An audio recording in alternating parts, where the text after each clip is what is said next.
Hi everyone. In this video we'll talk about how you can prepare for your driving license and clear your exam on a budget. So I'll give some tips what helped me save some money, and then we'll talk about some cool things that you can do, some things that can help you to reduce the number of classes during your driving journey. So first and foremost thing, driving, just don't focus on trying to find the cheapest alternative, trying to take less number of classes and all, because driving is something, it's a skill for a lifetime. So now you learn driving and then you will be driving probably for the rest of your life. So try to invest some time and invest some money. So even if it is taking more classes or you're spending more money, always remember at the back of your mind, it is a skill that you're trying to learn for your lifetime, so it is worth investing. But again, it's very important not to spend too much in the classes. There are some cool tips that you can definitely use to reduce the number of classes. So in this video I'll talk about 5 most important things, like how many classes should you take to pass your exam, and then how should you plan your classes, and how can you practice your observation skills, and then how to use Google Street View, and then how to practice muscle memory at home. So first let's talk about how many classes. So it takes approximately 12 to 20 classes. So 12 is the lowest and the 20 is the highest. So don't worry if you take more than 20 classes. It depends from person to person, but this is like a rough average of how many classes usually it takes to pass your exam. And then very important thing, don't take your classes back to back. So don't take your classes like in consecutive days, or like 2 classes in one day and so on. Always take some time to think about your previous class, think about to do a retrospective of what went well in your previous class, what you could have done better, and so on. So take at least a 1 day gap, and in that 1 day try to write down the points, what were your mistakes, and in your next class be prepared beforehand.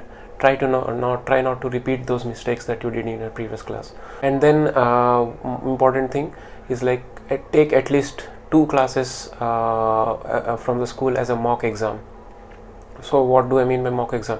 So 2 classes just before you think you are ready for the exam, take at least 2 classes from the school as a mock exam. So ask the instructor to pretend as a real examiner, and then you should take it as a real test, and then see how good you are, or what are your mistakes and what are your improvements. So by the time you give 2 mock exams, it will be comfortable for you to give the real exam, because it will be easier for you to see your mistakes, learn from them, and then try not to repeat them in your real exam. And then one more thing is, if you are taking private classes and or from a school, and if you see that you are not making any progress if after every 2 classes, just think about are you making any real progress? Are you making the same mistakes, or is the instructor taking you on the same roads, and so on. And if you don't see any progress, then don't hesitate to change your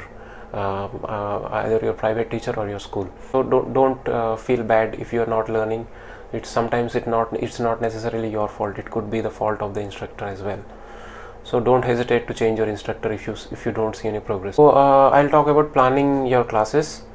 So how should you plan your classes? So it's a good idea always to practice on the real track. So stick to a location, let's say Solentuna or Jarfal or whatever, and then always practice your lessons in the same in the same area of your exam. If you don't know the real track, then ask your instructor to take you to the real track.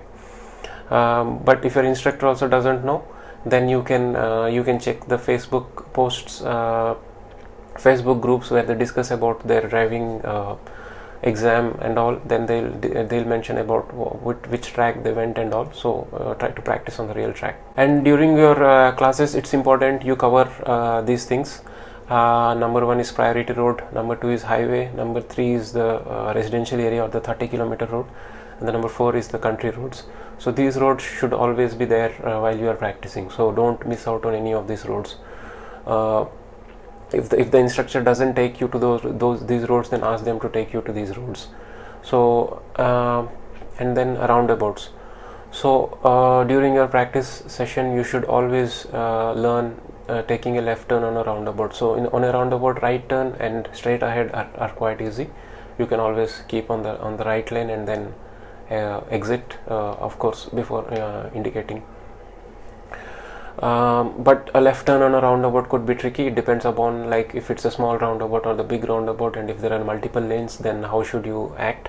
So it's important to practice these left turns on a roundabout during your practice classes.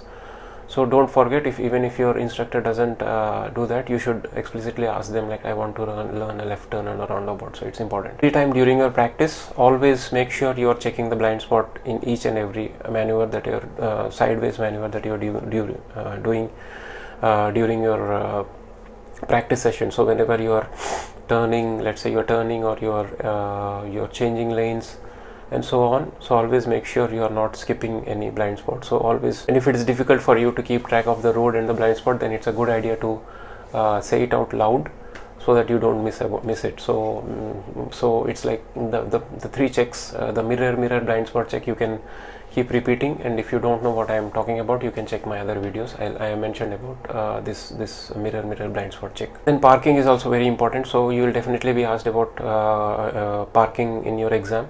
So it could be, there are three types of parking: forward, reverse and parallel. So you can be asked to do any of these. So it's important to do practice your parking during your practice session. So as a rule of thumb, always try to do at least, if possible, try to do all the three parking during each of your classes, or at least one parking in each class. So if you do forward parking today, then tomorrow you should do reverse parking, and the day after parallel parking, and so on. And then you will be asked to do a U-turn. So there are three types of U-turns. One is called L backening, and then T backening, and then a regular U-turn. So these things you should learn in your driving while practicing. So if the instructor doesn't do that, you can explicitly ask them that you want to do a U-turn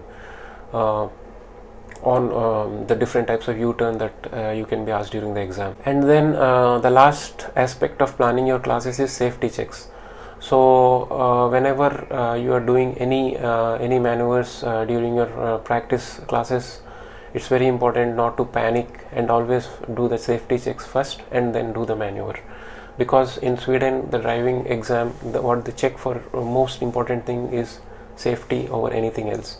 So for safety, it's important that whatever you are doing all the necessary safety checks, and then you are doing the necessary maneuvers. So make it as a habit of doing your safety checks even during your practice classes, and if there is something missing, then you can ask your instructor to check and then tell them your fault, so that you don't repeat them again. Now we will talk about the practicing of observation skills. So here you should remember that 90% of your driving is done with your eyes, and remaining 10% is done with your hands and legs. So that's why it's very important to train your eyes properly and improve your observation skills. So you should be you should be able to pick the road signs. In your exam, you can be asked to go to a location, and they won't give you any instructions on how to take which turns and so on. So then it's important to check all the road signs and all. So that's why you should practice your observation skills. And the good news is, the observation skills, you don't have to do it while you are driving. So you can practice your observation skills even without driving. This is what I did while I was training. So whenever you take a public transport, whenever you take a bus, then always try to take the front seat, which is just beside the driver, just beside the front door. So from there you can have a good view of the road as well as the view of the driver. So that way you can observe how the driver is looking at the road signs, and how the driver is maneuvering in a roundabout, and how the driver is taking the turns, and when the driver is indicating, and how is he checking the blind spots, and so on. So these are very important observation skills. You can do them even without taking a driving lesson. So these things you can practice while you are in a bus. And the next is whenever you book a cab like a Uber or a Bolt, then you can then usually we sit at the back seat. So instead of sitting at the back seat, try to take the front seat. And then while you are sitting at the front seat, you can do the same thing. You can observe the road signs, you can observe the how the driver is driving, you can observe there are so many things you can observe. And then you can observe how the driver is checking the blind spots, how is he indicating, and how is he maneuvering in a roundabouts.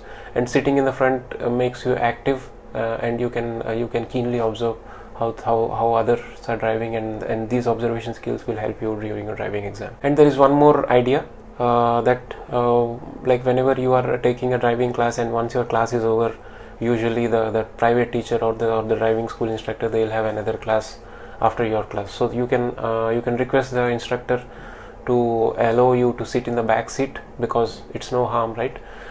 So you can always sit in the back seat and then observe the other person driving, and then how the instructor is pointing their mistakes and helping them with the instructions, and also those things are really helpful.